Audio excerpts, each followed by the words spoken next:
Hello there, you beautiful people. My name is Willow, and welcome back to another Fallout Challenge.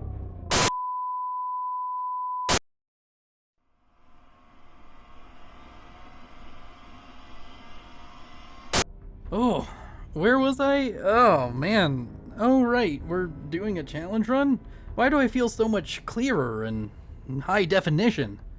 I don't know. Either way, let's get right back into it. My last run in Fallout 4 as a thief was deceptively difficult, so today we're going to take on something a bit simpler while we find out if I can beat Fallout New Vegas's very hardcore difficulty with only Vats. Before we get into the run, let's lay down some ground rules. I can only use damage through Vats. I must play the entire game on the very hardcore difficulty. I can't use any bugs or glitches on purpose to exploit the game. I will only be using the mods included in Viva New Vegas mod pack, and I cannot use console commands for anything but fixing bugs. With the rules laid out, let's take a look at the challenge itself. Overall, I feel like this challenge is going to be really straightforward, and the only worry I have is that my damage will be limited by not having enough AP to fire a ton in Vats. I write these scripts as I go, and all of this part has been written prior to beginning the run, and if you want to skip past my starting thoughts and get right into the gameplay, skip to the time code on screen now. With them gone, let's dump some info, and honestly, there's not much to talk about, but I really quickly wanted to celebrate 50,000 subscribers by answering some questions that you all left in my community post about hitting this milestone. So let's start off with Sledge of Edge, who asked if I'm inspired by other challenge videos made by people like Jabbo, Nurbit, and Mitten Squad. The answer to that is yes and no. I'd say my biggest inspiration was Madrybread, and that is probably obvious, but other than that, I grew up watching Mitten Squad, and I've not spent much time watching Jabbo or Nurbit,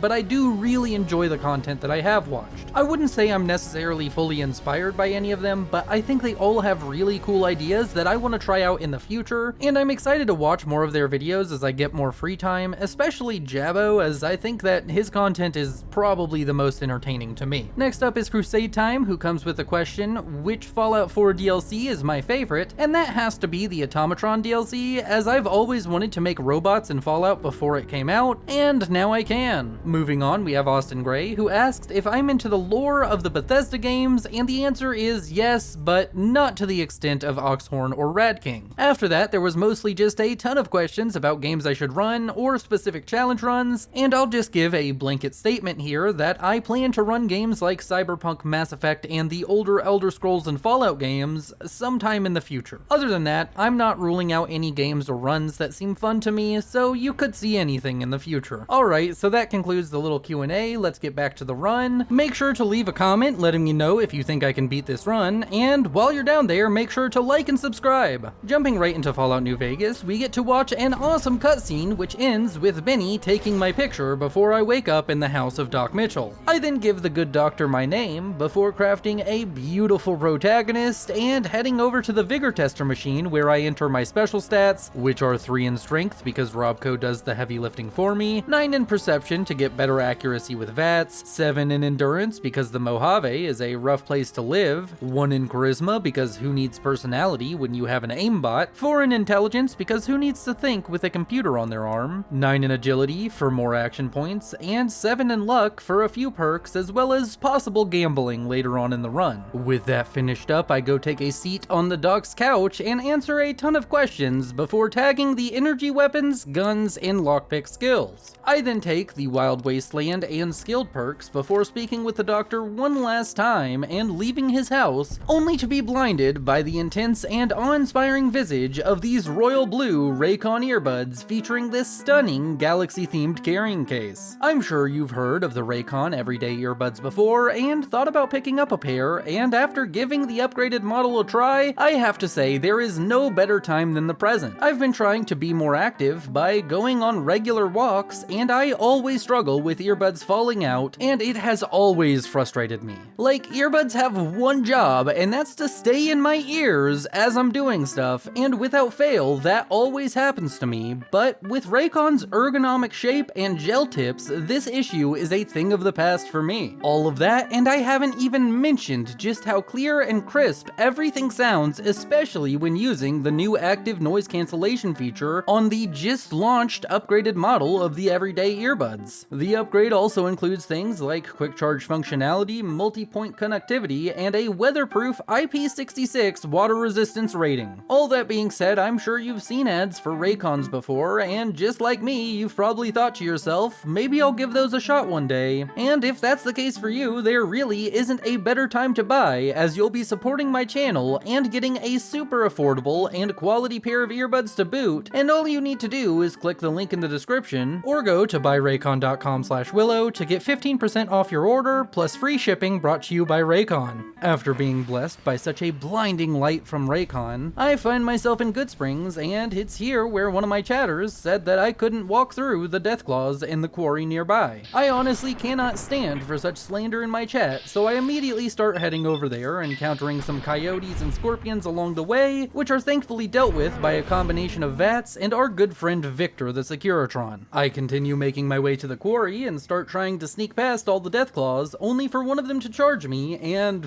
what the hell? Why is Victor here, and why is he trying to defend me? Either way, I take the opportunity to run away, only to die to the Deathclaw moments later. I try again and realize that Victor seems to be chasing me through the wastes, so I hightail it up onto these cliffs because that's terrifying as hell. I manage to sneak past all the Deathclaws in the quarry and make my way over to Camp McCarran, where I forgot that this is a challenge run and end up shooting these fiends, and after a long while, I realize my mistake and reload a save from before the quarry and proceed to die to a Deathclaw again before trying a different route only to die to this massive boulder. I end up trying my new route once more and find a dead NCR trooper, which I loot for his uniform before outsmarting the gravity-fueled rock that wants to kill me. I then make my way over to Camp McCarran once more and use Vats to participate in the battle between the fiends and the NCR soldiers, and the fighting here isn't all that bad as I don't have to take any damage. I can just use the NCR troopers as distractions, and after a few rounds of using my entire AP bar and Vats, all of the fiends lay dead alongside a few NCR troops, which I quickly loot for all they're worth before heading over to the gunrunner's shop to do some trading. After that, I enter Camp McCarran and grab a free sniper rifle before heading up to the monorail to enter New Vegas and speak with Victor, who takes me to the Lucky 38 elevator, where I speak with a giant monitor man who says, "Welcome to the Lucky 38, glad you could make the trip.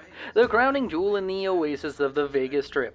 I'm Robert Edwin House, the founder of this place of rest, a haven for the wayward, that's to say if you can pay the rent.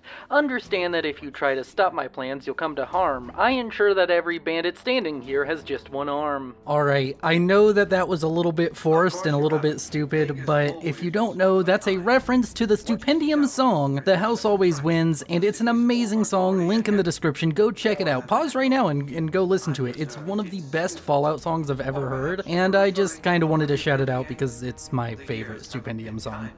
Alright, so where were we? Alright, I skipped past the entire first act of the game because a chatter said I couldn't, so I guess I should slow down and explain what's going on for anyone who isn't familiar with New Vegas. In the beginning of the game, you remember when I said Benny took a picture of me? Well, in reality, he shot me, and normally I would travel through the southern half of the map tracking him down, but you can actually just skip past all of that and just go to the Vegas Strip immediately, since he will be at the Tops Casino no matter what. The game puts difficult enemies like Deathclaws, Cazadors, and Super Mutants to block you from doing this, but because I bypassed all of that, I can just go ahead and confront Benny at any time. Since I went to the Lucky 38 and spoke to Mr. House before confronting Benny, he offers me 1,000 caps to get the platinum chip from Benny, and with that, we're all caught up. Oh, also, I didn't mention the platinum chip. That's why Benny shot us, so he could steal it. Anyways, it's time to go confront Benny at the Tops, and this actually ended up being a bit of a mistake, as I go in and speak with him, but quickly realize that I'm much too low a level to really be able to fight him, and I don't really have any other options to deal with this quest, as the only other way is to show a bunch of evidence to this man named Swank, who will allow me to search Benny's room if you bring him enough evidence. So overall, I'm just in a bad position, and when you speak to Benny, it prompts him to flee the Vegas Strip. I didn't remember this at the time, so I end up having a long conversation with him before leaving the Tops, where I meet with a man named Volpez and Colta, who is a member of the Legion, and he tells me to go to the fort to speak with Kaisar, their leader. With that, I figure I should go get some levels, as that's kind of the issue right now, so in the most backwards backwards progression known to man, I go back to Goodsprings to do some beginner quests, which is probably what I should have done to begin with, but either way I speak with Sunny Smiles, who teaches me how to use a varmint rifle before taking me off to fight some geckos with her. The fighting isn't too bad as my service rifle kills the critters with ease before I return to the saloon to witness an argument between the bartender Trudy and an outlaw named Joe Cobb. Trudy tells me Cobb is here looking for a man named Ringo who is hiding in the nearby abandoned gas station. So I head over there and Ringo points a gun at me while I try to talk to him, and after a bit of conversation I offer to help him deal with Joe Cobb. He agrees and I start enacting the plan to recruit the aid of the town of Goodsprings. I start off by getting Sunny Smiles to join us, which was exceptionally easy, followed by Trudy, who was also relatively easy to convince, before heading over to get some medical supplies from Doc Mitchell for the upcoming fight. With everything prepared, I return to Ringo and the Ghost Town gunfight kicks off. About half a dozen powder gangers show up to assault the town, but the fighting isn't particularly difficult for me, as the townfolk of Goodsprings are really good meat shields, allowing me to get off a ton of shots and Vats with little to no issue. The fight does make me a little bit worried for the future of this run though, as this was the first time my action points pool really limited my DPS. I'm really wondering if I'm going to be able to draw out fights long enough to deal with the high HP enemies of the late game of Fallout New Vegas. Worries aside, I continue on my leveling ways by heading out of Goodsprings and towards the nearby town of Primm. Along the way there, I fight with some powder gangers, which are no match for my grenade launcher. After blowing them sky high, I loot their dynamite and weapons before entering the town of Primm, where I deal with some more escaped convicts walking around the town and on the roller coaster behind the hotel. I then head inside the hotel itself and start ripping and tearing my way through the convicts one at a time.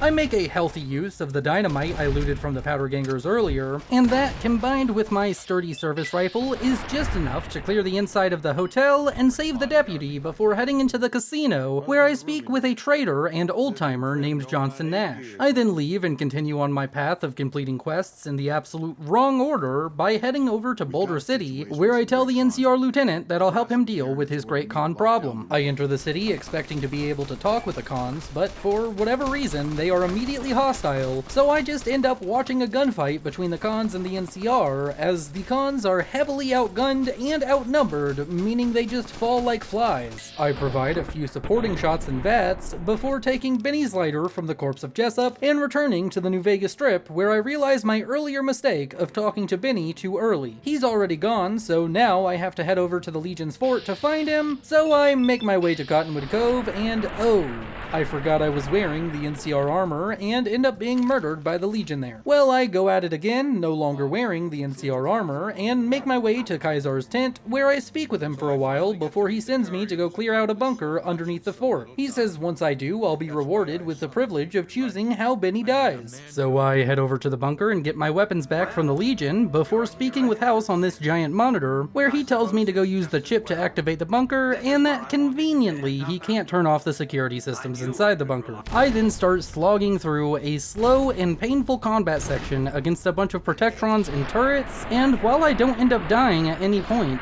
each fight is eating through my reserves of ammo and taking multiple cycles of VAT. This is my first bit of combat where my DPS is limited to the point where I have to get clever and start running away and hiding while my AP bar refills itself. Despite this development, I managed to trudge my way through all of the bunker's defenses and reach the control terminal where I activate the bunker and see all of these Securitrons adopt soldier faces on their monitors. With that, I leave the bunker and go speak with Kaisar, who tells me I can decide how Benny dies. And oh boy, this was funny. I decided to end Benny myself, but all I have is a machete and well, my character isn't built for melee, so Benny suffers a death by 1,000 cuts, which takes absolutely forever, but luckily it's funny enough not to be annoying. Thankfully, he has a pistol named Maria, which is going to be a huge upgrade for me moving forward as I leave the Legion's fort and return to Mr. House, who gives me a nice TED talk in the basement about the Securitrons and pays me for the platinum chip. After learning about his upgraded Securitrons, he orders me to ally or destroy the boomers at Nellis Air Force Base. But I feel I need a few more levels before doing that, so instead I leave the Vegas Strip and make my way over to Camp McCarran, where I speak with this douche canoe of an NCR scientist and his lab assistant, who asked me to go to Vault 22 to investigate all of the plants growing out from the entrance. This seems simple enough, and I know I can get a really nice laser rifle out of it, so I head towards the vault, killing a group of fiends along the way, only to die to a group of giant mantis outside the main entrance to Vault 22. I go through all of that again, this time taking things slower by staying on top of a hill to kill the giant mantis infestation before making my way into the vault itself. This quest ended up being incredibly difficult, and I know how much you all love montages, so sit back and enjoy the show.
If you enjoyed that bit of pain and suffering, please consider liking and subscribing to the channel as it goes a long way. I go turn in the quest at Camp McCarran before moving on to my next plan, which is to get a ton of ammo and weapons alongside some experience by heading over to Freeside, where I enter the Silver Rush and buy a Plasma Defender from Gloria and then ask for a job, and she assigns me to be a door guard alongside Simon at the main entrance to the Silver Rush. So I start a shift at a real job being a bouncer for the gun dealers, but unfortunately I find out I'm really bad at my job, as near the end of my shift I let in a man who turned out to be quite rowdy as he blows up the entire building. I then end up dying to Simon before going through all of this trouble again, but this time I kill Simon before he can kill me. I then spend a ton of time looting the Silver Rush for all it's worth and selling everything that I don't need. After that I head over to the Vault 21 hotel on the Vegas Strip and proceed to sell all the jumpsuits I gathered from Vault 22 to Sarah. After that I go around the Mojave buying chems and doing anything I can to gain some levels. This ranges from killing some ants for the NCR to killing a bunch of Jackal Gang members and killing even more people whenever I go to take on the Legionaries who killed everyone in Nipton. I kinda just became a murder hobo for a little while, and I'm happy to report I got a snazzy new hat out of killing Volpez and Colta. Anyways, I spend a ton of time doing small tasks to gain levels before deciding to upgrade my arsenal once more by heading over to the Repcon HQ. This location contains one of the best plasma rifles in the game, and obtaining it turned out to be really simple, as I just had to run through the building collecting keycards until I reached this secure room where I find the Q35 Matter Modulator plasma rifle. With my enhanced arsenal, I decide to go ahead and get back to the main storyline by heading over to Nellis Air Force Base, where I die to some artillery before managing to make my way to the main gate, where I meet the Boomers' head of security Raquel, who takes me to Mother Pearl.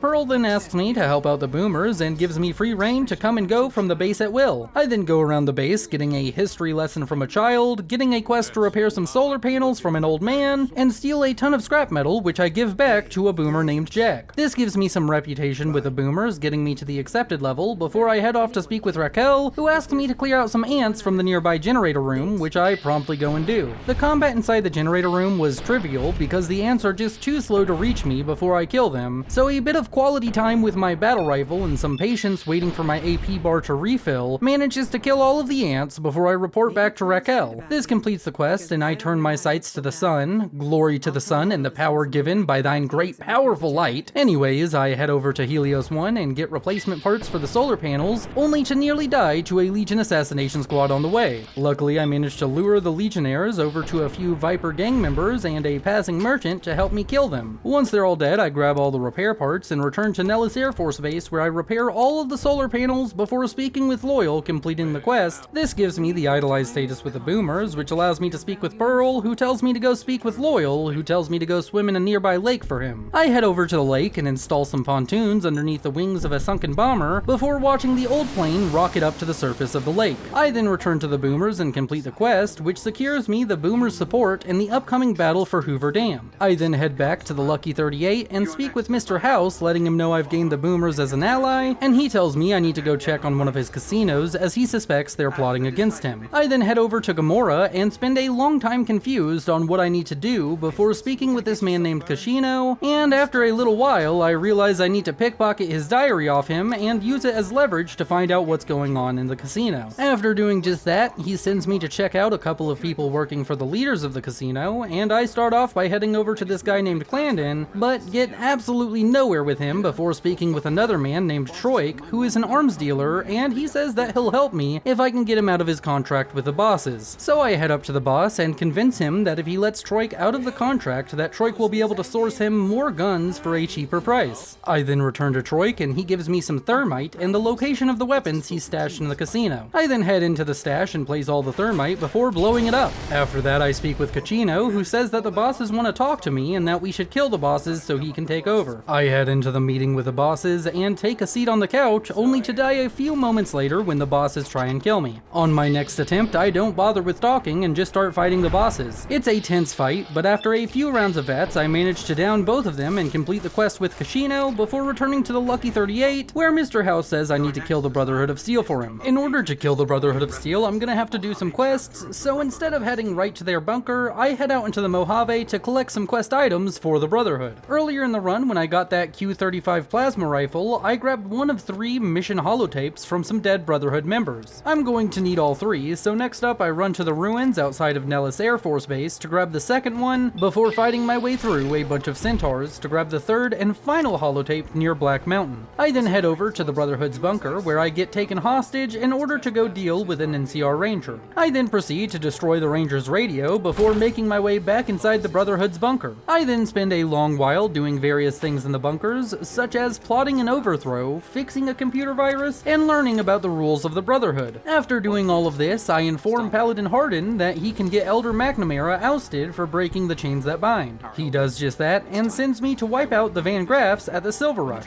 which I already did. I got a bit confused here because the quest marker kept telling me to go to Freeside, and I was worried that I broke my game, but luckily the quest updated when I went to the Freeside alley, so I just returned to the bunker and became a full member of the Brotherhood of Steel while gaining power armor training from them. With the trust of the Brotherhood gained, I proceed to do a ton of stealing and selling across the Mojave to make sure I get all of the value I can out of the Brotherhood while they're still alive. I then decide to head over to Gamora and do some gambling, and this takes a really long time. I spend 40 minutes gambling, so here's a fun time lapse.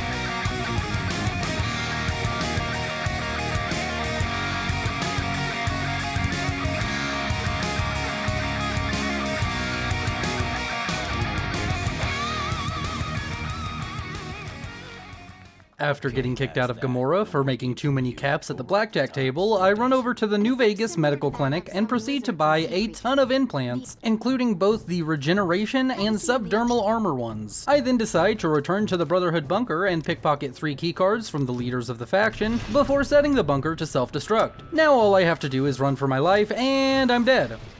And I'm dead again. And again. And again.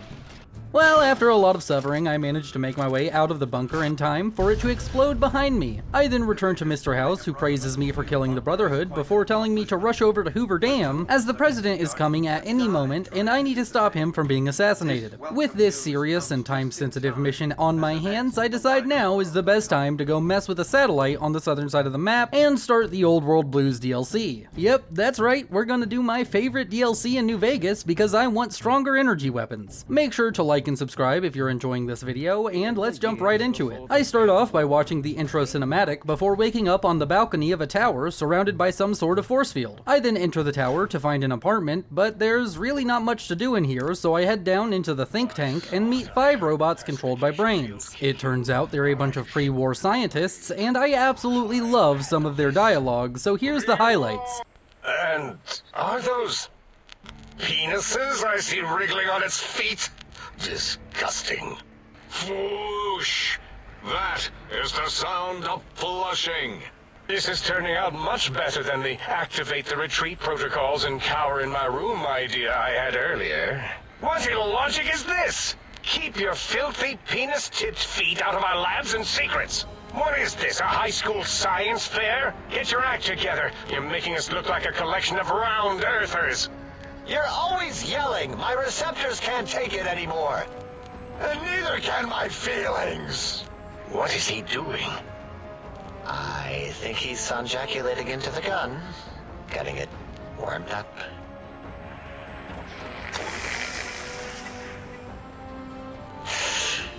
Ding. Turkey's done. You give it to the lobotomite. I'm not touching that thing. Oh, I don't think so. I'll do it if you two are going to be ashamed of your own technological needs. In the end, it's revealed that my brain, heart, and spine were replaced, and I need to recover some technology in order to get my brain back. I'm also given the Sync's Central Intelligence Unit, which I install into a control table in the apartment from earlier to find out that I can trade and repair my weapons here. I also find out that the apartment itself is named the Sync, and most of it is offline, and I need to find personality holotapes to activate various appliances that can aid me in my efforts here in Big MT. Moving on, my first goal was to explore most of Big MT while focusing on obtaining new weapons and gathering personalities for the Sync. I already know that this DLC is going to take a ton of time, so I'm going to be speeding things up by adding a bunch of montages in between main story bits and whenever it feels appropriate. Speaking of which, we're gonna go ahead and start with the very first one of me exploring around the Big MT for the first time.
After watching that old world montage, I make it to the X-13 research facility to grab the first of the main story quest items. This dungeon turned out to be quite interesting, and I start off by dying to an invisible Night Stalker immediately, but after that I end up spending well over an hour in the research facility, which consists of these puzzles where you have to sneak through a bunch of robo-brains, lasers, and landmines while using this talking high-tech stealth suit that gives you medics and stim packs while you're in combat. After completing the first and easiest puzzle, Dr. Mobius, this DLC's main antagonist, sends a ton of robo-scorpions into the facility trying to kill me. They aren't necessarily difficult to deal with, but very tedious. I spend most of the tour here just slowly whittling away at the robo-scorpions until they all lay broken, but I never end up dying to them. Oh, also, I end up coming back here later as I forgot to do a couple of the stealth puzzles, but it's really not worth mentioning as they aren't that difficult. With the X-13 facility finished, I decide to go exploring again with a specific goal in mind. My character is getting hungry, and I need a reliable source of food here in the Big MT, so I decide to head over to the Botanical Research Garden and run into more of those fungal people that I found in Vault 22, alongside some Mr. Gutsies. I end up dying over and over and over to fall damage, the plant people, and the robots, but eventually I hatch a cunning plan to use parkour and my thievery skills from the last video to pull off this heist where I jump down from this pipe, grab the holotape from the middle of the plant's lair, and then jump out of this window to make a quick and acrobatic escape. With that, I return to the sink and install all the personality upgrades I found, and oh boy, the Botanical Research Station makes me really uncomfortable. Ooh, oh yeah, baby. Feels good to be online again. Yeah, all circuits online, ready to receive your seed. I guess I'm stuck with that now. No undo button here in Fallout New Vegas, is there? Anyways, that's done, so it's time to move on to more main story stuff, so I head over to the X8 Central Facility, and well, this just deserves a montage.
Yeah, I spent multiple hours in here completing everything there is to do, and it turns out that this was a massive pain in the rear. I don't want to fight another dog or Night Stalker ever again, and I know I'm gonna have to fight more of them as I go along, but you know, eventually I won't have to, but I really don't like dealing with dogs or Night Stalkers. They're both horrible, they're both bad. This was the worst part of this DLC by far so far. Anyways, after suffering through that, I figure I should run around and get more upgrades for the sink, including the personality chip for the toaster, who may just be my favorite NPC in Fallout New Vegas. Just listen to him, he's so delectably evil. I am online once again! Tremble, world, before my electric heating coil of doom! Soon I will... What? It did? Really? Well, fuck! That really puts a damper on the toaster's mood. Oh well. No use crying over spilled Armageddon. Where was I? Oh right. Soon the world will burn in nuclear fire! Again!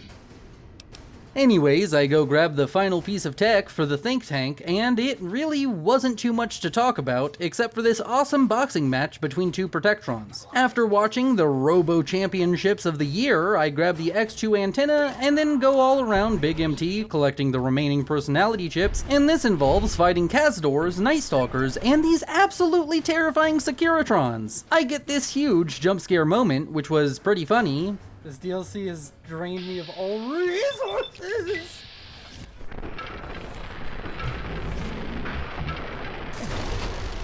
After struggling with the Securitrons for about another hour, I get the best reward imaginable. Remember when I said the toaster was a great NPC? Well, meet Muggy, the tiny Securitron who's obsessed with cleaning mugs, and I think he's tied with the toaster for my favorite NPC in Fallout New Vegas. Moving on, I also go out of my way to get the Cyberdog gun, but this turned out to just be a pointless struggle, as I don't meet the strength requirement for the gun, which means that Vats has about the same accuracy as a Stormtrooper shooting at Luke Skywalker. Also, before we get to the end of this DLC, I just want to mention that I appreciate all of you and your support. I'm blown away by how fast this channel has grown, and I hope you all continue to enjoy my content. Make sure to like and subscribe if you haven't already, and with that, let's get back to the run, where I return to the think tank and speak with Dr. Klein, and after a lot of funny dialogue, it's decided that I need to go assault the X-42 facility where Dr. Mobius is held up. So I head out towards the facility and get stuck in fighting through a massive horde of Robo-Scorpions outside the facility. I know I've kind of blown through this DLC, and I've mentioned that the combat has been challenging, but this fight encapsulates the entirety of how brutal this DLC was. I spend 31 minutes hiding and popping out to take a few shots in Vats. My DPS is so heavily limited by my AP that every single enemy takes half a dozen or more full bars of Vats to kill. Even though it's been relatively breezed over in this video, I just want to get across how insane it's been that throughout this DLC, I've been fighting nearly non-stop, and I've now spent more time in Old World Blues than I did in the entire base game by a large margin. I am incredibly drained and cannot wait to get out of the Big MT, as the enemies here are just too tanky for me. Anyways, after a half an hour of slogging through the horde of Robo-Scorpions, I enter the X-42 facility and am greeted by this massive Robo-Scorpion. Now I know what you're all thinking. If it took me half an hour to deal with all those little scorpions, then I'm going to spend hours fighting this big one, right? Well, in reality, things are very disappointing, and this fight was just that. It was incredibly easy, and probably one of the easiest fights throughout this entire DLC for me, thanks to the fact that I can just use these computers in here to damage the scorpion, and even spawn a bunch of Protectrons to distract it, while I'm able to deal with the massive HP bar of this robotic abomination in about 15 minutes while only dying once. With that, I head into the lair of Dr. Mobius and speak with the big bad himself, and he turns out to be just kind of a goofball, and I end up liking him quite a bit. I also end up meeting my own brain, who is quite decidedly an annoying, pompous, and condescending window licker who I want to punch really badly. I think my brain may be the NPC I dislike the most in all of Fallout New Vegas. Not to say that it's badly written or a bad character, just that I really don't like them, and I don't like how they talk to me. Anyways, I spend a painful amount of time talking to my brain in order to convince it to come with me to use some energy weapons on the think tank doctors. I reach the think tank, and at first, I try to talk the doctors into letting me leave peacefully, but they refuse, and I have to take them out the good old-fashioned way. The fight with them is very stressful, as I nearly die a few times, and Vats has also been acting finicky with these robots in particular, but eventually, I end up whittling their numbers down one by one until the final doctor falls and I complete the Old World Blues DLC. Man,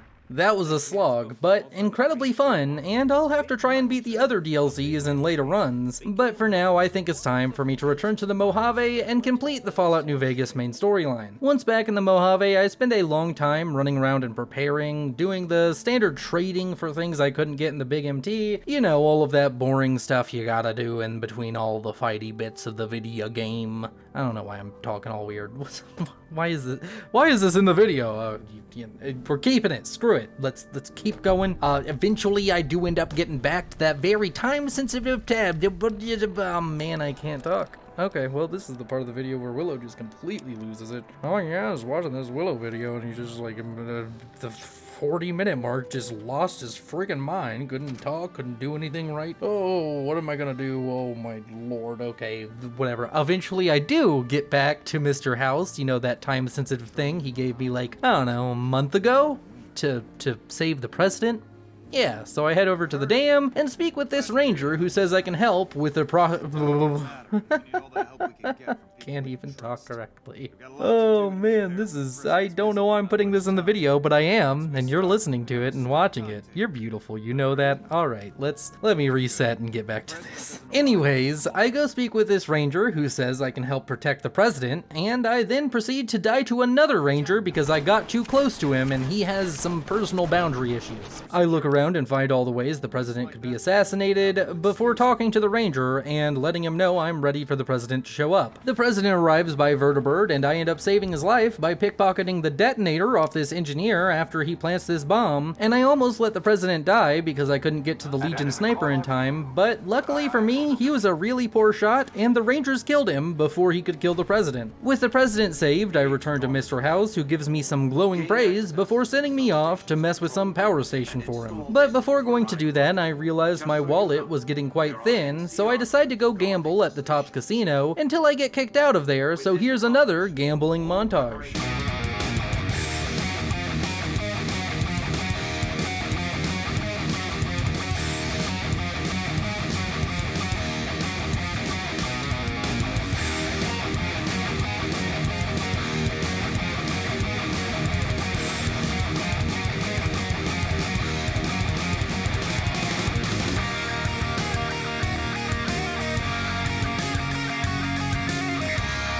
Oh man, I really gotta stop montaging everything. I feel like you all are getting tired of it, but you also really like having montages, but I feel like I throw too many of them in these videos now. I don't know, go down below and let me know. Anyways, I use those caps to repair my stealth suit before returning to the main story, where House wants me to go to a power station that's controlled by the NCR. He warned me that they will attack me when I enter, but before that, I need to reach the power station, which turned out to be easier said than done. A Legion assassination squad mows me down without a second thought as I run towards the power station, but on my next attempt I make it all the way inside the building and sneak over to the terminal, activating it for Mr. House before sprinting out of the facility as NCR soldiers pepper me with gunfire. I manage to escape and return to House, who tells me it's time for the second battle of Hoover Dam, and oh boy, this was a struggle. For starters, I died a ton in the first section of the battle as the stealth suit really just didn't do much to protect me, so after eating a few too many bullets, I reload an earlier save and instead come to the battle wearing my power armor, and after that I end up dying a bunch more times to the Legion troops and even some NCR heavy troopers as I run through the Hoover Dam. I end up really struggling during the entire battle due to my AP bar only being able to kill 1 or 2 enemies at a time, but eventually I managed to upload Mr. House into Hoover Dam and make my way out of the dam while killing a ton of Legion troops along the way. After that, it's relatively easy as I watch the Securitrons slaughter the retreating Legion troops before entering the Legate's camp myself, where I stealthily kill all of his guards before stealing my nerves to approach the Legate himself and get ready to take on one of the hardest fights in the game. Yeah, no, screw that. I convince him to leave Hoover Dam and head back east using my barter skill, and after that I go and speak with General Oliver as House makes sure to leave an army of Securitrons right behind him. I give him Mr. House's terms, which call for a full surrender by the NCR, and he refuses, so I have to take him down, and in a rather perfect ending for the run, the mysterious stranger kills the final enemy for me, and I never mentioned it, but this is very cathartic after how many times both Misfortune and the mysterious stranger killed me throughout the run. If that's confusing, you probably just haven't used Mysterious Stranger or Misfortune enough, because a lot of times the game will bug out and just stare at them while you're still in Vats, and the entire time it's staring at them, you're locked out from doing anything in the game, so your character just sits there getting shot by enemies. It was funny, but annoying at the same time, but that's enough about that. that, Oliver lays dead, and I get to speak with Mr. House through one of his Securitrons, where he praises me some more before the end credits roll, and I answer the question, can I beat Fallout New Vegas's very hardcore difficulty with only Vats? Yes, yes I can. Thank you so much for watching, and if you enjoyed, please consider liking, subscribing, and leaving a challenge suggestion down below. I'd like to thank my channel members and patrons, as their support has been tremendous, and if you like this run, you'll probably like the challenge where I try to beat Fallout New Vegas as a sniper. You all are beautiful, and this is Willow, signing off.